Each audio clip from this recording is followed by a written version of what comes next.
Ukertong ka BJP na Shillong South uba Sanbor Shulai ulakam ba uba ALHEC ukertong ka BJP na Pinthor umla satya bankam ba unwan kum umentri rangba kejala lada jabbon ka BJP ketika jingkren jong ba Sanbor kade hadin ba ulada pentep kerteng na kebenta kini ke election ban Selong Shen.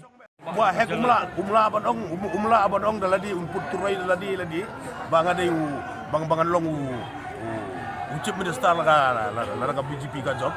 Nama ka BJP ka national party kam ka party jo ba hek maroi.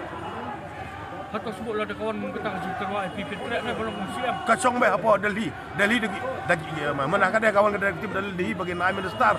Apa lawan direktif ni ka disiplin party ni cimbe. Kamu dia kena kaum chief minister. La Delhi ki bagi ya na po Delhi. Kibit yang abang chief minister keluar ban cakri ya ka jelas. Ka Shillong hi sua election kikan baru ki parti kikan thoi ka BJP. Sua berdelo election ko balong mentah. Dah lah jab election ban kiawan khot pada BJP bahai nomor liu kidan kami ye pisah na po Delhi. Natra apa dia tahu sarkar ban baka BJP bahai. Kita gini hukum gitu. Mana kada election azar kan peraru kaju kikan thoi percaya ka BJP. Hadin beladap election ban BJP bahai malu dikudup dengan BJP nomor berapa diperkat cai tidak berdingap di Delhi kita kena BJP.